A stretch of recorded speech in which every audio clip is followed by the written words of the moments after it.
ನೋಡ್ಲಿಕ್ಕೆ ಬಹಳ ಟೆಂಪ್ಟಿಂಗು ಮತ್ತೆ ಟೇಸ್ಟು ಕ್ರಿಸ್ಪಿನೆಸ್ ಎಲ್ಲ ಪರ್ಫೆಕ್ಟ್ ಆಗಿರೋ ಈ ಒಂದು ಹೊಸ ರೆಸಿಪಿನ ನಾನು ನಿಮ್ ಜೊತೆ ಶೇರ್ ಮಾಡ್ಲಿಕತ್ತೀನಿ. ದಿನ ಬೆಳಗಾದ್ರೆ ಎಲ್ರ ಮನೆಯಲ್ಲೂ ಒಂದೇ ಯೋಚನೆ, ಏನಪ್ಪಾ ಏನ್ ಮಾಡೋಣ, ಎಷ್ಟೊಂದು ಉಳ್ದದ, ಕೆಡಿಸೋದು ಬೇಡ ಅಂತ. ಅದಕ್ಕೊಂದು ಸೊಲ್ಯೂಷನ್ ನಾನು ಇವತ್ತು ನಿಮ್ ಜೊತೆ ಶೇರ್ ಮಾಡ್ಲಿಕತ್ತೀನಿ. ಹರೇ ಶ್ರೀನಿವಾಸ, ರೇಖಾಸ್ ವೆಜ್ ಫ್ಯೂಷನ್ಗೆ ಸ್ವಾಗತ. ಈಗ ಒಂದ್ ಮಿಕ್ಸರ್ ಜಾರ್ ಒಳಗ ಒಂದ್ 5-6 ಹಸಿಮೆಣಸಿನ್ಕಾಯಿ, ಖಾರ ಎಷ್ಟು ಬೇಕೋ ಅಷ್ಟು, ಅದಕ್ಕೆ ಸ್ವಲ್ಪ ಹಸಿ ಶುಂಠಿ ಹಾಕಿ ಒಂದು ಕ್ರಶ್ ತರ ಪೇಸ್ಟ್ ಮಾಡಿ ಇಟ್ಕೊಳ್ಳೋಣ. ಈಗ ನೋಡ್ರಿ, ಎಲ್ಲರ ಮನೆಯದು ಒಂದೇ ಪ್ರಾಬ್ಲಮ್. ಏನಪ್ಪಾ, ಬೆಳಿಗ್ಗೆದ ಅನ್ನ ಸಾಯಂಕಾಲ ಉಳ್ದಿರ್ತದೆ, ಸಾಯಂಕಾಲ ಮಾಡಿರೋ ಅನ್ನ ಬೆಳಿಗ್ಗೆ ಉಳ್ದಿರ್ತದೆ. ಏನಪ್ಪಾ ಈ ಅನ್ನದಿಂದ ಏನ್ ಮಾಡ್ಬೇಕು, ದಿನಾನು ಚಿತ್ರಾನ್ನ ಪುಳಿಯೋಗರೆ ಅನ್ನ ಎಲ್ಲ ಮಾಡಿ ಮಾಡಿ ಸಾಕಾಗಿರ್ತದೆ. ಅದೇ ಯಾರು ಮನೆಯೊಳಗೆ ತಿನ್ಲಿಕ್ಕೂ ರೆಡಿ ಆಗೋದಿಲ್ಲ. ಒಂದೊಂದ್ಸರ್ತಿ ಏನಾಗ್ಬಿಡ್ತದೆ, ಬೆಳಿಗ್ಗೆ ನಾವು ಜಾಸ್ತಿ ಅನ್ನ ಮಾಡ್ಬಿಟ್ಟಿರ್ತೀವಿ, ಸಾಯಂಕಾಲ ಎಲ್ಲೋ ಹೊರಗಡೆ ಹೋಗಿ ಏನೋ ತಿನ್ಕೊಂಡ್ ಬಂದ್ಬಿಡ್ತಾರೆ, ಅದನ್ನು ಅನ್ನ ಉಳಿದು. ಇದಕ್ ನಾನು ಒಂದು ಬೆಸ್ಟ್ ಆದ ಒಂದು ಒಳ್ಳೆ ರೆಸಿಪಿ ತಗೊಂಡ್ ಬಂದೀನಿ. ಕೈಯಿಂದ ಅನ್ನವನ್ನ ಚಂದ ಮೆತ್ತಗ್ ಮಾಡ್ಕೊಳ್ರಿ. ನೀವ್ ಏನಾದ್ರೂ ಮಿಕ್ಸರ್ ಒಳಗ್ ಹಾಕೋತಿದ್ರ ಹಾಕೋಬಹುದು. ನಾನು ಕೈಯಿಂದ ಚಂದ ಮೆತ್ತಗ್ ಮಾಡ್ಕೊಂಡಿನಿ. ಅದಕ್ಕ ಒಂದು ಬಟ್ಟದಷ್ಟು ಸೋರೆಕಾಯಿ ಮನಿಯೊಳಗಿತ್ತು ಅಂತ ಹೇಳಿ ನಾ ಸೋರೆಕಾಯಿ ಹಾಕಿನಿ. ನೀವು ಸೋರೆಕಾಯಿನೇ ಹಾಕ್ಬೇಕಂತ ಏನಿಲ್ಲ, ಯಾವ್ಯಾವ ವೆಜಿಟೇಬಲ್ಸ್ ಅವ ಅದು ಹಾಕ್ರಿ. ಕ್ಯಾರೆಟ್ ಒಂದ್ ಬಟ್ಲ ತುರ್ದಿ ಇಟ್ಕೊಂಡಿನಿ. ಆಮೇಲೆ ಇದು ಕ್ಯಾಪ್ಸಿಕಮ್ ಇತ್ತು ಮನೆಯೊಳಗೆ, ಕ್ಯಾಪ್ಸಿಕಮ್ ಅನ್ನ ಹಾಕಿನಿ ಒಂದ ಅರ್ಧ ಬಟ್ಲದಷ್ಟು. ಆಮೇಲೆ ಮೆಣಸಿನ್ಕಾಯಿದೇನ್ ನಾವು ಪೇಸ್ಟ್ ಮಾಡಿದೀವಲ್ಲ ಖಾರ, ಅದಕ್ಕ ನೀವು ಎಷ್ಟು ಖಾರ ಬೇಕೋ ಅಷ್ಟು ಹಾಕೊಳ್ರಿ. ನಿಮ್ಗೆ ಈರುಳ್ಳಿ ಬೇಕಾಗಿತ್ತು ಅಂದ್ರೆ ಸಣ್ಣಗೆ ಹೆಚ್ಚಿ ಇದ್ರೊಳಗೆ ಉಳ್ಳಾಗಡ್ಡಿನೂ ಹಾಕೋಬಹುದು. ಆಮೇಲೆ ಸ್ವಲ್ಪ ಬೆಳ್ಳುಳ್ಳಿನೂ ಹಾಕೋಬಹುದು. ನಾನೀಗ ಅರಿಶಿನ ಸ್ವಲ್ಪ ಕಲರಿಗೆ ಖಾರ ಪುಡಿ ಹಾಕಿನಿ. ಕೆಂಪು ಖಾರ ಪುಡಿ ನೋಡಿ ಹಾಕೊಳ್ರಿ, ಯಾಕಂದ್ರ ಆಲ್ರೆಡಿ ನಾವು ಮೆಣಸಿನ್ಕಾಯಿ ಇದ್ರೊಳಗೆ ಹಾಕಿವಿ. ಆಮೇಲೆ ರುಚಿಗೆ ಎಷ್ಟು ಬೇಕೋ ಅಷ್ಟು ಉಪ್ಪನ್ನ ಹಾಕೊಳ್ಳೋಣ. ಈ ರೆಸಿಪಿ ಒಂದ್ಸತಿ ಮಾಡಿ ನೋಡ್ರಿ. ಇಷ್ಟ ಆದ್ರೆ ಸಬ್ಸ್ಕ್ರೈಬ್ ಮಾಡ್ರಿ, ಲೈಕ್ ಮಾಡ್ರಿ, ಶೇರ್ ಮಾಡ್ರಿ, ಆಮೇಲೆ ಒಂದು ಕಾಮೆಂಟ್ ಮಾಡ್ರಿ. ಇವಾಗ ಇದಕ್ಕ ಬೈಂಡಿಂಗ್ ಆಗ್ಲಿಕ್ಕೆ ನಾನು ಒಂದ್ 4 ದೊಡ್ಡ ಚಮಚದಷ್ಟು ಕಡ್ಲಿ ಹಿಟ್ಟು ಹಾಕೊಲಿಕತ್ತೀನಿ. ಆಮೇಲೆ ಒಂದ್ 2-3 ದೊಡ್ಡ ಚಮಚ ಗೋಧಿ ಹಿಟ್ಟು ಹಾಕೊಲಿಕತ್ತೀನಿ. ಈ ರೆಸಿಪಿ ಒಂದು ಒಳ್ಳೆ ಹೆಲ್ದಿ ರೆಸಿಪಿನೇ ಅದ. ಆಮೇಲೆ ನೀವು ಇದಕ್ಕ ತಂಗಳನ್ನನೇ ಕಾಯ್ದಿಡ್ಬೇಕಂತಿಲ್ಲ. ಸ್ವಲ್ಪ ಅನ್ನ ಮಾಡಿ ತಣ್ಣಗಾದ್ಮೇಲೆನು ನೀವು ಇದು ರೆಸಿಪಿ ಮಾಡಿ ಮಕ್ಳಿಗೆ ಕೊಡ್ಬೋದು. ಲಂಚ್ ಬಾಕ್ಸ್ ಒಳಗು ಇದು ಒಂದು ಬೆಸ್ಟ್ ರೆಸಿಪಿ ಅದ. ಆಮೇಲೆ ಇದಕ್ಕ ಸ್ವಲ್ಪ ಹಿಂಗನ್ನ ಹಾಕೋಣ. ಆಮೇಲೆ ಕೊತ್ತಂಬರಿ ಸೊಪ್ಪು ಎಷ್ಟ್ ಬೇಕೋ ಅಷ್ಟು ಹಾಕ್ರಿ. ಆಮೇಲೆ ಸ್ವಲ್ಪ ಎಣ್ಣೆ, ಒಂದ್ 2 ಚಮಚದಷ್ಟು ಎಣ್ಣೆ ಹಾಕಿ ಇದನ್ನ ಚಂದ ನಾದ್ಕೊಳ್ಳೋಣ. ಇವಾಗ ನೀವು ಇದ್ರೊಳಗ ಮಕ್ಕಳು ಕೆಲವು ಟೈಮ್ ಏನಾಗ್ತದ ಗೊತ್ತಾ, ಕೋಸಗಡ್ಡಿ ತಿನ್ನಂಗಲ್ಲ, ಆಮೇಲೆ ಈ ಹಸಿ ತರಕಾರಿಗಳನ್ನ ತಿನ್ನಂಗಲ್ಲ.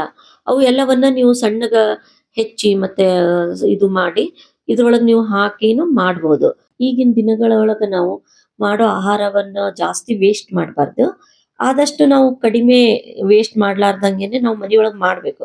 ಆದ್ರೆ ಒಂದೊಂದ್ಸರ್ತಿ ಏನಾಗ್ತದೆ, ನಾವು ಏನೋ ಅನ್ಕೊಂಡು ಮಾಡಿರ್ತೀವಿ, ಅವಾಗ ಅದು ವೇಸ್ಟ್ ಆಗ್ಬಿಡ್ತದೆ, ಉಳಿದ್ ಬಿಡ್ತದೆ.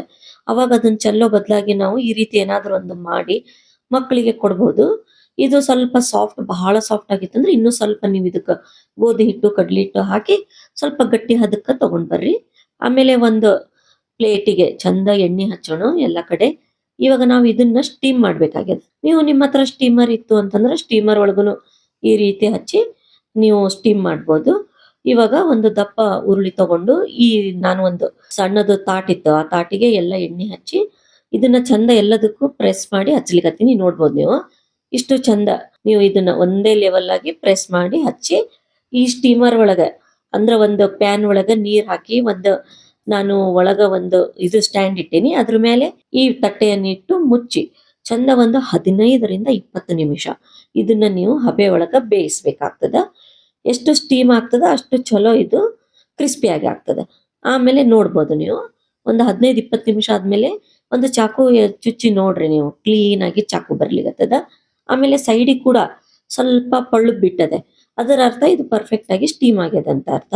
ಪೂರ್ತಿ ತಣ್ಣಗಾಗ್ಲಿಕ್ಕೆ ಬಿಡ್ಬೇಕು. ಇದನ್ನ ಬಿಸಿ ಇರುವಾಗ ಕಟ್ ಮಾಡಬಾರ್ದು. ತಣ್ಣಗಾದ್ಮೇಲೆ ಇದನ್ನ ನೀವು ಯಾವ ರೀತಿ ಬೇಕೋ ಆ ಶೇಪ್ ಒಳಗ ಕಟ್ ಮಾಡ್ಬೋದು. ನಾನು ಇಲ್ಲಿ ನಿಮ್ಗೆ ಈ ರೀತಿ ದೊಡ್ಡ ದೊಡ್ಡ ಚೌಕಕ್ಕೆ ಕಟ್ ಮಾಡಿ ಅದನ್ನ ನಾನು ಈ ತ್ರಿಕೋನ ಆಕಾರದೊಳಗ ಕಟ್ ಮಾಡ್ಲಿಕತ್ತೀನಿ. ನೀವು ಯಾವ ಟೈಪ್ ಶೇಪ್ ಬೇಕೋ ಆ ಟೈಪ್ ಶೇಪ್, ಅಂದ್ರೆ ಈ ರೀತಿ ಮಾಡೋದ್ರಿಂದ ಮಕ್ಕಳು ಸ್ವಲ್ಪ ಖುಷಿ ಖುಷಿಯಾಗಿ ಏನೋ ಒಂದು ಹೊಸದು ಡಿಶ್ ಮಾಡ್ಯಾಳ ಅಮ್ಮ ಅಂತ ಹೇಳಿ ತಿಂತಾರೆ ಅಷ್ಟೇ. ಆಮೇಲೆ ಒಂದು ಪ್ಯಾನ್ ಒಳಗ 1-2 ಟೇಬಲ್ ಸ್ಪೂನ್ ಅಷ್ಟು ಎಣ್ಣೆ, ಅದಕ್ಕ ಸಾಸಿವೆ ಹಾಕ್ರಿ. ಆಮೇಲೆ ಜೀರಿಗೆ, ಸಾಸಿವೆ ಜೀರಿಗೆ ಸ್ವಲ್ಪ ಜಾಸ್ತಿ ಪ್ರಮಾಣದೊಳಗೆ ಹಾಕ್ರಿ. ಆಮೇಲೆ 1-2 ಟೇಬಲ್ ಸ್ಪೂನಿನಷ್ಟು ನಾನು ಬಿಳಿ ಎಳ್ಳು ಹಾಕಿನಿ. ಇವೆಲ್ಲ ಹಾಕೋದ್ರಿಂದ ಈ ನಾವು ಮಾಡೋ ಈ ಸ್ನಾಕ್ಸ್ಗೆ ಒಂದು ಒಳ್ಳೆ ಟೇಸ್ಟ್, ಕಲರ್ ಚಲೋ ಬರ್ತದೆ. ಇವಾಗ ಇದಕ್ಕ 1 ಟೇಬಲ್ ಸ್ಪೂನ್ ಅಷ್ಟು ನಾನು ಚಿಲ್ಲಿ ಫ್ಲೇಕ್ಸ್ ಹಾಕ್ಲಿಕತ್ತೀನಿ. ಯಾಕಂದ್ರೆ ಚಿಲ್ಲಿ ಫ್ಲೇಕ್ಸ್ ಹಾಕೋದ್ರಿಂದ ಟೇಸ್ಟ್ ಚಲೋ ಬರ್ತದ ಮಕ್ಕಳಿಗೆ ಏನೋ ಒಂಥರದ ಅಟ್ರಾಕ್ಷನ್ ಅನಿಸ್ತದೆ. ಆಮೇಲೆ ಸ್ವಲ್ಪ ಹಿಂಗ್ ಹಾಕೋಣ, ಬೇಕಾದವರು ಬೆಳ್ಳುಳ್ಳಿ ಅದು ಹಾಕೋರಿ.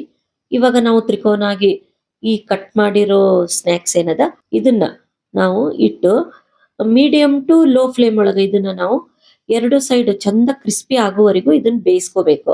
ಇದನ್ನ ನೀವು ಟೊಮೆಟೊ ಸಾಸ್ ಎಲ್ಲ ಯಾವ್ದಾದ್ರು ಚಟ್ನಿ ಇಲ್ಲ ಬರೇ ಬಾಯಿಂದ ಹಾಗೇನು ತಿನ್ಬೋದು, ಅಷ್ಟು ಟೇಸ್ಟಿಯಾಗಿ ಇರ್ತದೆ. ಇದ್ರೊಳಗ ನೀವು ನಿಮ್ಮ ಟೇಸ್ಟಿಗೆ ಅನುಗುಣವಾಗಿ ಏನೋ ಹಾಕೋಬಹುದು, ಯಾವ ಬೇಕಾದ ತರಕಾರಿ ಹಾಕೋಬಹುದು ನೀವು. ಆಮೇಲೆ ನೀವು ಇದ್ರೊಳಗೆ ಬೇಕಾದ್ರೆ ಆರ್ಗ್ಯಾನೋ ಮತ್ತೆ ಇದು ಏನಂತಾರಲ್ಲ ಸಿಜ್ವಾನ್ ಸಾಸ್ ಎಲ್ಲವನ್ನು ಹಾಕೊಳ್ರಿ. ಆಮೇಲೆ ಚಂದ ಎರಡು ಕಡೆ ಕ್ರಿಸ್ಪಿ ಆದ್ಮೇಲೆ ಇದ್ರ ಮೇಲೆ ಚಂದ ಕೊತ್ತಂಬರಿ ಸೊಪ್ಪು ಹಾಕೋಣ. ನೋಡ್ರಿ, ಇನ್ನೂ ಹೆಚ್ಚಿಗೆ ಟೆಂಪ್ಟಿಂಗು ಮತ್ತೆ ಟೇಸ್ಟಿ ಮಾಡ್ಬೇಕಂದ್ರೆ ಸ್ವಲ್ಪ ಇದ್ರ ಮೇಲೆ ನೀವು ಚಾಟ್ ಮಸಾಲ ಅದನ್ನು ಉದುರಿಸಬಹುದು. ಅದರಿಂದ ಇನ್ನೂ ಹೆಚ್ಚಿನ ಟೇಸ್ಟಿ ಟೆಂಪ್ಟಿಂಗ್ ಆಗ್ತದೆ. ಸಾಸ್ ಜೊತೆಗೆ ಸರ್ವ್ ಮಾಡ್ರಿ. Thank you.